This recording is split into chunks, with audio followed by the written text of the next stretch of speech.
Hi, welcome to the Accent On podcast. My name is Jay Alexander Poulton, and I am the accent coach. I have with me today, I'm very excited to talk to Dr. Scott Livingston. Dr. Scott Livingston, I'm just going to read this so I make sure I get it right, is an internationally renowned expert in leadership development. As founder and president of Livingston Consulting Group, he specializes in emotional intelligence, executive coaching, and leadership training, helping professionals and organizations worldwide enhance their effectiveness through customized development programs. Dr. Livingston, welcome to the Accent On podcast. Thanks, Jay. It's great to be with you. Thank you for being here. And so I'd like to start with maybe a little bit of background about yourself. So tell me how you came into this executive coaching sphere, because I know you came from previously having a quote unquote regular job. So I did. Tell me about that. I did years and years ago. I actually, my undergraduate work was actually in pharmacy. And so I graduated and worked as a retail pharmacist for a couple of years. And then ultimately took a job with Eli Lilly, the pharmaceutical company. I think they call themselves a medicine company right now. It's part of their slogan. And had lots of jobs with them, mostly on the commercial side, sales, marketing, market research, that sort of thing. And I got into management. And one of the things, this was back in the mid 1990s, one of the things that Lilly leadership had decided, was that its managers weren't just managers of the business, they were coaches. So our job was to grow and develop the people on our team. And it was pretty new. It's pretty exciting. In fact, if you go back and trace the academic literature on executive coaching, it starts about the mid 90s. David Peterson, and a number of others start publishing in the academic journals this idea of executive coaching. And so Lilly was kind of just tracking right alongside of that. And so the company asked me to come back and help to stand up a leadership development program for our managers and our directors. And so I loved it. And about the same time, Dan Goleman had written the book on emotional intelligence. And we were like, that we think there's something here to this. And so we put some curriculum, we wrote it ourselves, and because you couldn't go out and buy it back then, we wrote it ourselves and put it in our coaching curriculum to help our managers be better coaches, And so I went to a pharmaceutical meeting.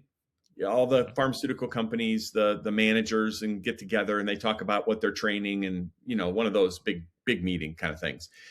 And they asked me to do an hour on emotional intelligence. And you've probably been to meetings like that, right, where 30 chairs in a room and you get up and you talk for an hour, or you interact with the group, and that kind of. Been to plenty of those. Yeah. 125 people come in the room. There's chairs for 30. And I'm like, there might be something. That's hitting a nerve. That's hitting a nerve. Yeah. Exactly. Right.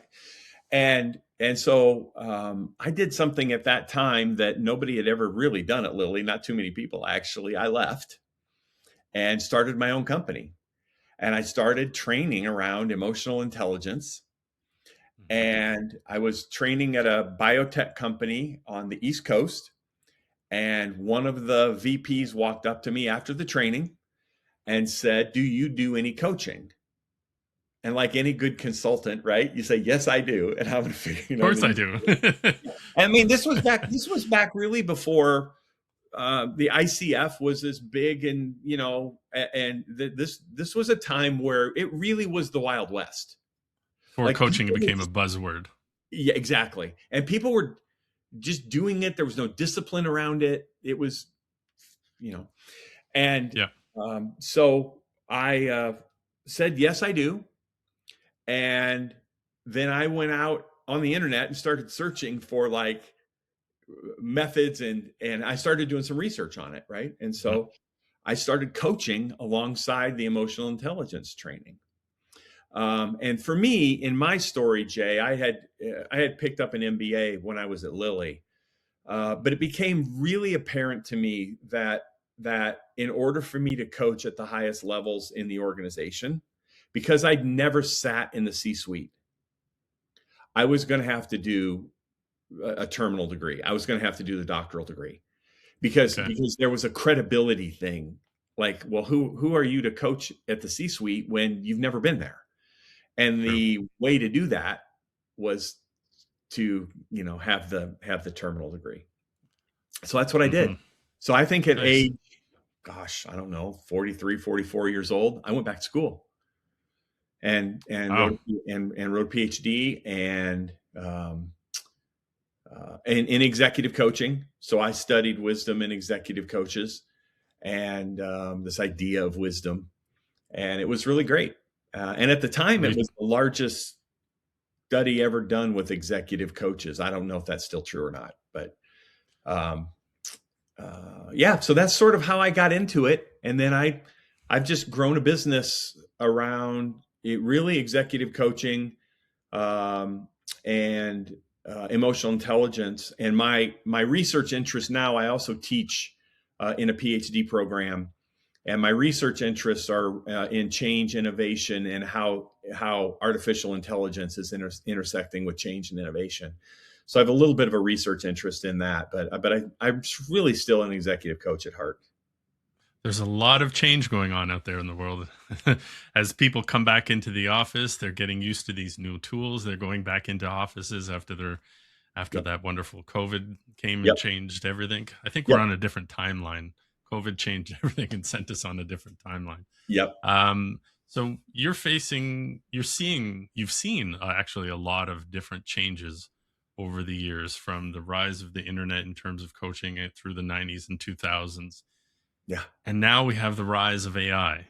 Yeah. So what are some of the common challenges that you saw at one time and it's changing along the way as that you see now, that you're facing now in your world? Well, I think that the thing that is changing or has changed is access to information. So any client that I work with who is getting feedback in the organization that they're having impulse control issues. Let's just make something up, right? Sure.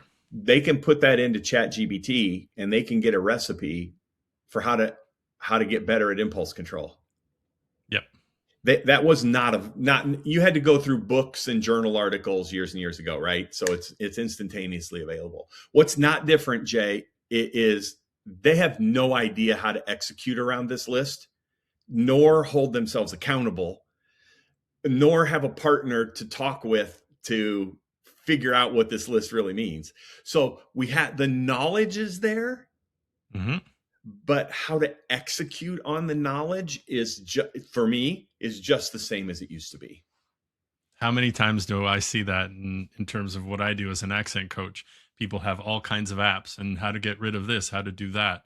And then they eventually find their way over to a real human being who has the knowledge and the experience to drive them through that sort of problem that they're doing. Right. So it's very Right. much a similar thing in Sure. terms of coaching, in terms of that word.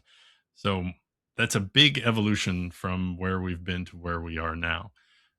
I want to get into how you are, and if you are, using this new tool.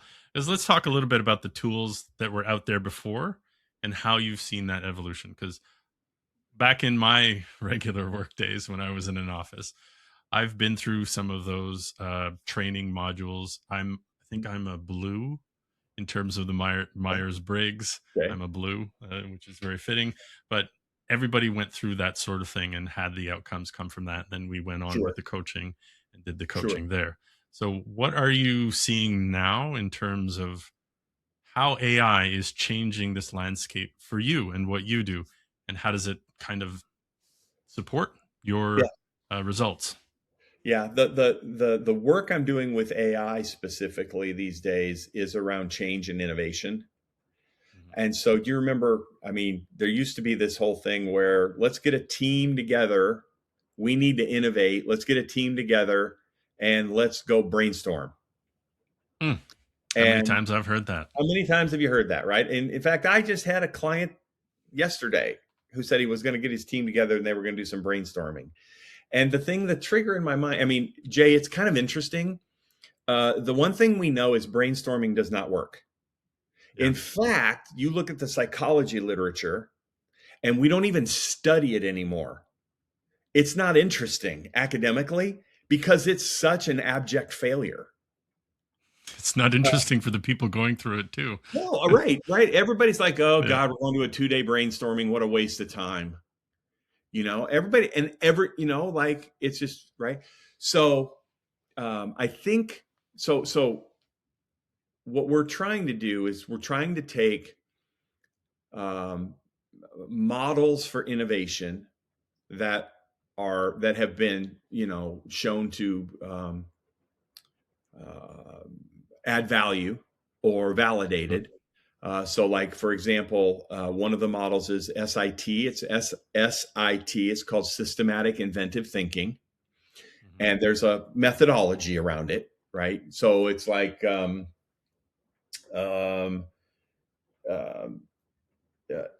like a coaching model that has a stepwise process.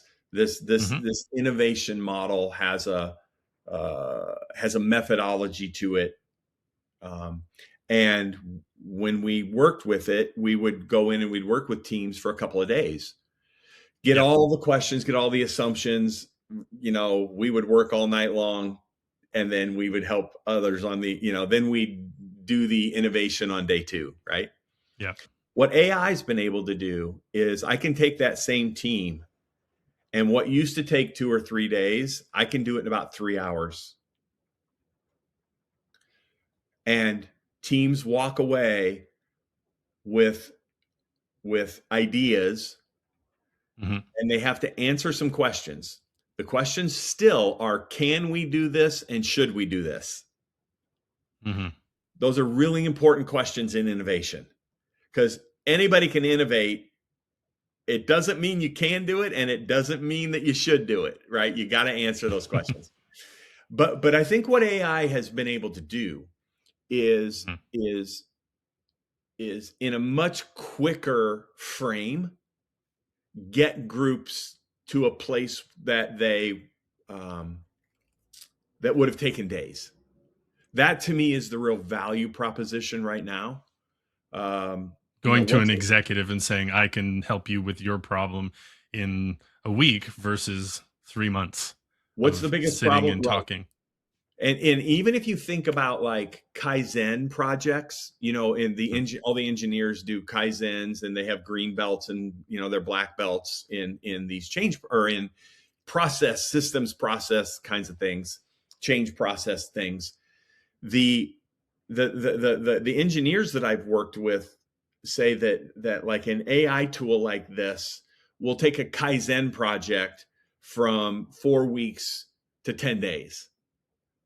So you really do get some efficiency. And Jay, in my experience so far, the efficiency is all on the front end. There still is work on the back end for humans to do. But that's going to be my next question. When you have all this efficiency up front, sometimes humans take some time to stew and to to allow this stuff to get into their daily habits. Has that kind of changed, and how are you tackling that portion of just all this wonderful stuff up front, but making sure that those those shoulds and those things that you're willing to do continue to last on in the group? Well, that's the buy-in that's needed at the end. So there are two things we work on. One of them is fixedness. Fixedness is where in whatever we're trying to innovate, where are we so stuck that we don't even know we're stuck? So like it could be structural fixedness, which would be, we have this $30 million plant we built, so we got to use it. That's structural fixedness. You're just telling yourself you got to use it. You may not, right? Yeah. Another example, relational fixedness. We're using this marketing firm and we've used them for 30 years, and they know our business so well that they're the marketing firm that we use. Yeah. Relational fixedness. And so one of the things that a good consultant in innovation will be able to help a team do is recognize their fixedness. Jay, once their fixedness is recognized, the next step is to look for their biases. Bias Yeah. isn't bad. We all got them. Every single person. We all got biases. And if we can get like we tried that 30 years, or we tried that 10 years ago and it didn't work. Okay. What's different now than 10 years ago? Well, we have a lot more cash now. Okay, why didn't it work last time? Because we didn't have any cash. You know, we have these biases that we don't even realize we have them. And yeah, so once we get through those with a team, and they focus on the best idea or two that comes out of the 3 or 4 hour, you know, learning lab or innovation lab that we do, they're off to the races.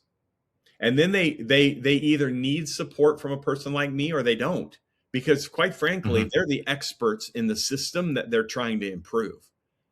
I can hold them accountable, but they're the ones who are going to ultimately make the innovation in whatever process, product, or you know, relationship that they're working on. So what are some of the skeptical looks that you get when you say, okay, I'm not going to be doing the Kaizen. I'm not going to be doing the traditional, you know, first steps of getting to know your team and the issues there. I'm going to use AI. What are some of the initial steps that, or hesitancies that you're seeing from corporations in the C-suite out there? Well, the biggest one is we don't want our data put in the public system. Data. Like, yep. You know, if we use this AI tool and we've got a process, or we've got numbers, we've got internal data that we consider confidential, we don't want to put that in and then have everybody in the world have access to it. That's number one. And this is where we need the real systems AI people to help us. But if you're using free versions of ChatGPT, or almost free versions, that's true. We may put in the show notes if that ends up not being true, but I think it's true. Some of the real cheap versions. Yeah. What you put in goes into the learning. Oh, all the time. The system is doing, right? Yep. And so if you take an email and you're using a free version of ChatGPT and tell it to make it more professional, it'll do it, but it'll take whatever's in your email and put it in part of its knowledge base. In the versions of Claude or Sonnet, whatever AI language that we're using with the AI tool, these are next level paid versions. So we pay to integrate with these AI models. And so the customer's input or the customer's data doesn't go into the learning. It only uses stuff that's out there, and it doesn't use the input as to increase AI's learning. That's a big one for CEOs to get over, because you know, most people think that, well, if I put my information in there, now it becomes part of the public domain, and that's true for the free versions. It's not true for some of the intra versions of AI that are out there. Do you have anybody saying, no, I want the Myers-Briggs, that's the one I want to do? Oh yeah, I mean, people have their personality assessments that they're married to. You know, we probably could do another podcast on my feeling about personality assessments. It's very, very counter what most people and most consultants feel about them. Give me a quick Cole's Notes version Well, of what's your I feelings. question the validity and reliability of them. Okay. Most of them have not been developed at scale to be able to make the conclusions that they make. Number one. Now you're going to get feedback from every Myers-Briggs consultant that I'm an idiot, so be prepared for that. But it's true. They're not normed at a big. The norm data isn't big enough to make the claims that they make. Mhm. And then what happens is organizations weaponize it. That's what So was my follow-up question. yeah, they Exactly. weaponize it, and they say, "Oh, he's an ENFP. He could never be a leader here." Yeah. Oh, And then Jay's just a blue. organizations will say, well, we don't really do that. That's not really how we do it. But you talk to the person who's an ENFP, and they can't get ahead in the company. Yeah. They can't get a leadership role, right? And so I think there are huge biases that are built into these tools, and some of them are a bit better than others. Hogan is a bit better. It had Hmm. bigger numbers for validity and reliability. The problem with Hogan is the language hasn't been updated in 50 years. So we're Things have still changed. talking, they're still using words like prudence. When's the last time you used the word prudence in a sentence, Jay? I In don't think I've ever 2025? used that I word. doubt it, right? So the language Yeah. is not really up to date in terms of Hogan. And then you get wacky things like the Enneagram, which is just like so far Yeah. out there and bad as a personality assessment. But has this is one of the problems with the internet, I think, is Mhm. that anybody who has a podcast is now an expert. And if you get a really big person with a really big personality and they love the Enneagram, Oh all of yeah. a sudden you got 100,000 people who think the Enneagram is all that and a piece of toast. Yeah. And there's no science. In fact, the person who first proposed the Enneagram says there's no science behind it. That's And the problem with everybody having a podcast, including myself. You well, give voice to everybody. and that's okay. I mean, you get information out there, and I think that's great. And but I think that one of the things we have to do in organizations is not fall in love with stuff as fast, Hmm. and really have a critical eye to the tools that we bring in, because they affect people's lives. Let's talk about critical. I wanted to talk about that, and specifically to you. I had seen something where, with the rise of AI, the new generation, my kids are of a new generation. I see critical thinking as probably one of the biggest struggles for the future and what's coming. Mm-hmm. I know before uh, it was an emotional intelligence was probably a key indicator of a successful leader.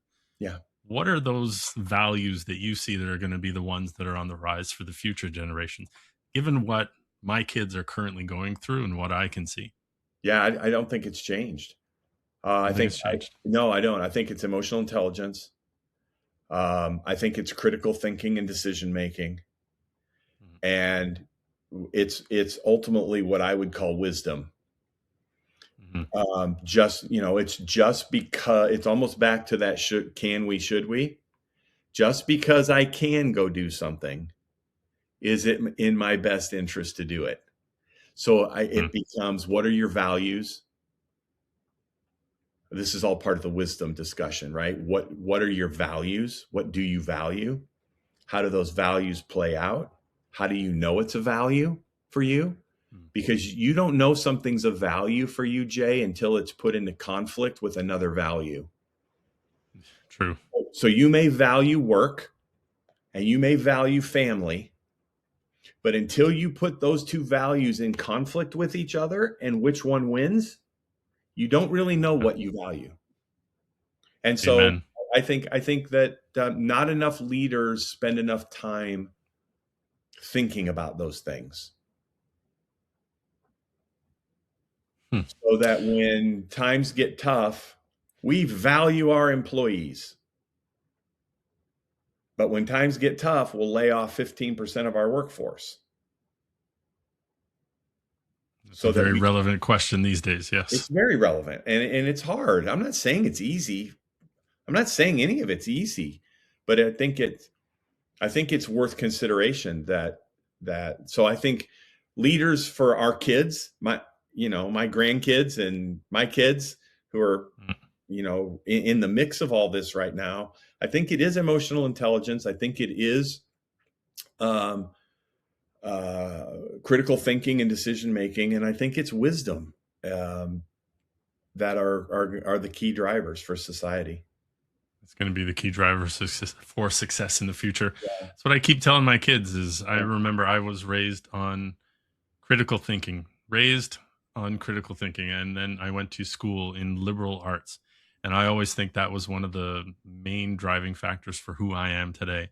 Mhm. Learning all the ancient philosophy, learning about critical thinking. We Yeah. even did a math class, I remember, and I hate math. And it Yes. was around the critical thinking side of mathematics and why math is structured the way it is. And that really changed the synapses in my brain to think and see the Sure. world a little bit differently. Sure. Sure. Yeah, Huge interesting. impact. Huge impact. And emotional intelligence because there's always going to be this balance that's needed. So this balance between um, um, self-regard, having enough confidence in yourself, and empathy, being able to put the other person's shoe on even when the shoe doesn't fit, right? Yeah. How do you balance? You mean you can have all the empathy in the world, but if you have so much empathy, you'll struggle with reality testing and decision making. And we all True. know leaders that have all this self confidence all the way up to the top of their head. In fact, they're the smartest person in the room, and people can't wait for them to leave. Yep. Oh my God. How many places have I been there and seen that sort of thing? You see the greatest person in the world at the top and just struggling to have their message heard. Strong impulse control, right? Yeah. Why won't they just do what I tell them to do? And they bang on a table or they'll throw something across the room. Mm. And it's real. It's real. It happens. So let's go back to the AI discussion. I want to go through if you can kind of take me through how you use this sort of thing. So so one of the things I want to talk to you about is also, so a two-part question. I've been through a number of these coaching sessions on my end, not saying this is you, but through a number of them, and been in organizations where coaches were brought in and had my staff go up to the front and do the coaching with them. And without fail, they all roll their eyes and say, "Here we go again." Mhm. How is this new approach going to help that and possibly cut that off at the root and hopefully institute some of that change? Are you seeing some of those kinds of things when people come in? Oh, here's a new AI thing. I've done this before. How is this going to change this company that is essentially flawed because Joe at the top is a failure? Yeah, yeah. Two separate things there, right? I think Yep. in the AI world that I'm living in, Yep. and which is on the innovation side, is just give us your hardest problem. Give me a half a day and your hardest problem. What's the one thing holding you back? Give me a team of people and that problem and a half a day, and let's see what comes out the other side. Mm-hmm. I I guarantee money back. We will move the needle. And you Guaranteed. see it. 100%. Never not move the needle. We will always get to the question, can we do this? Should we do this? And most of the time, we generate a list of options. From this list of options, organizations will be able to pick one or two that we can do and should do. We will Okay. get them. So in the change world, right, Black and Gregerson talk about see the change, move to the change, and finish the change. This is all about helping teams see the change. Once they see it, they can move.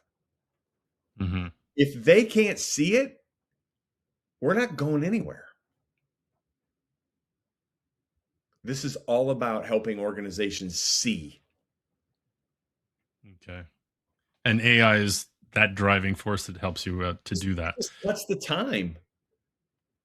So they come in, you walk in. How do you use the program then to get the information that you need out of the team to be able to make them see the change? We have a list of 8. Well, we start with 8 questions, Mm-hmm. and these are proprietary. And we Give me walk one we question. walk them through. Right? What's? Yeah, I'll give you one. What's the emotional sensitivity around this issue? Okay. And the team, I ask the question, and the team starts talking about it, and we just type it all in. We get these 8 questions answered, and we hit run. And Mm-hmm. AI then goes out and starts to frame the problem. And we will get all of the attributes. So internal attributes and external attributes of what's framing this problem. Yep. And then we will run systematic inventive thinking against what the Claude or Sonnet has said are all the attributes are a problem. And we have full editing capability throughout all of this, which I Mm-hmm. think is really important for AI. Don't just let AI do the work. Yep. You still have to go in, and you have to be in control to make sure that it's framing the problem the way you need it framed. So when the answer gets spit out, you go back in, double check. Okay, that's the right Everybody way gets using your full experience. editing all the way through the process. Oh, so the team. So the team that said, "Oh, maybe that's not exactly right." That's right. Because you got to watch out with AI too. It comes with its own biases as well. Because you ask Grok to do something, and then you ask Gemini, it gives you 2 different answers Yeah, to those problems. that's right. That's right. Yeah, That's right. That's right. yeah. Because you So can ask Grok, what's Elon Musk like, and it'll tell you he's the greatest thing in the world. And you ask Gemini, it'll just give you a factual version of it. That's yeah, quite so interesting to see that. different models are better for different kinds of problems, Mm-hmm. and those are inputs that the consultant should know and that the team shouldn't have to worry about. I mean, we can Okay. tell them, we're transparent. If they want to know if we're using Claude or Sonnet, we're going to tell them. But there Okay. are rationales for using the different models. Okay. Yeah, and I've used it for executive coaching. Mm-hmm. I've used the Chat GPT to help me come up with a development plan. So after I do 360 work, I usually do interview 360s. I'm not a big electronic 360 person. So I call people on the team and get their input into how the person's working and performing. Once I get all of that data, then I'll put that data in Claude or Sonnet or Chat GPT and ask it to help me write a development plan. And it'll analyze all of the inputs, and it'll give us 2 or 3 things that we should work on and give us some exercises. And then I have a responsibility to go in and make sure that all of those things are how I want them. Mm-hmm. And but it I'm not sure it cuts down on the work time. I do think it makes it more efficient. Okay. More succinct. I think so. Yeah, because you got to go back into it. That's what I keep telling my son when he goes to do his homework. Don't touch that. Always go over it. You better. Well, I have students, right? We've kicked students out of the program who have just written papers using AI, and we can tell we have software. So there's Yeah. software out there. We know if it was AI generated or not. It's not that hard to figure out. And but we encourage our students to use AI in their writing as a tool, much like they would have used Grammarly. Hmm. And but you better go in and make sure that it's what you think and what you believe, because at some point you're going to have a comp exam and you're going to have to defend all this stuff. And if you've written, somebody else has written it and you can't defend it, that's going to be a big problem. It used to be like that when I used to copy out of the Encyclopedia Britannica back It's, in the day. it's right. You're exactly Yeah, right. It's just AI's faster, right? It's more efficient. yeah, yeah, So yeah. I had to go through and look through and find the sentences and paraphrase and do all that stuff. yeah, that's right. How things have changed. Yeah, how Now things have AI will changed. do it for you in 90 seconds, but you still have the responsibility to make sure it's your thoughts and your words.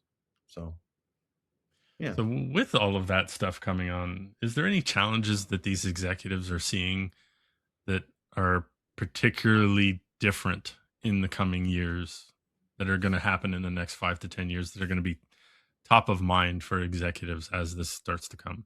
Well, I think it's a game of wait and see. And when do we build it? How do we build it? How do we build it out?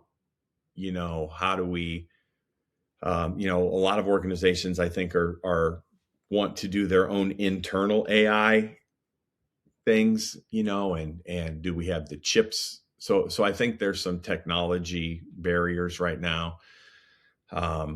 There's some trust barriers that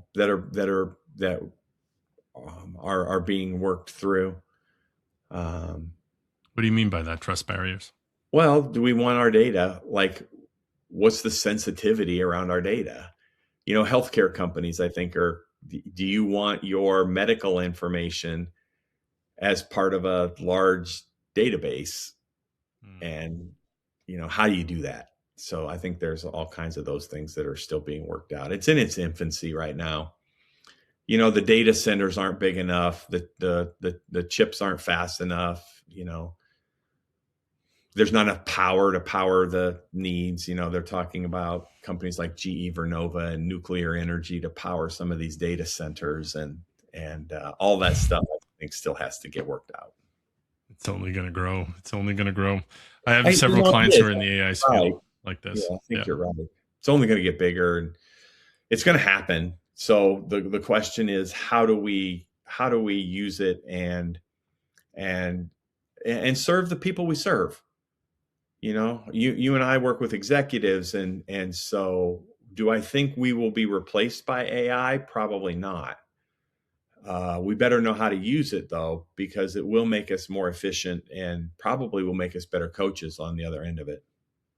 Yeah, because as long as there is still the human element there, you will still need people like you and I to translate that stuff into humanese. I think so. The human language. Yeah, you cannot always take that part out. That's No. what I try to reassure people when we have these discussions around AI. It's a great tool, and I think it's going to be a wonderful tool. And we need to stop doomsdaying this AI thing and start looking at it as a tool that can enhance what we're doing.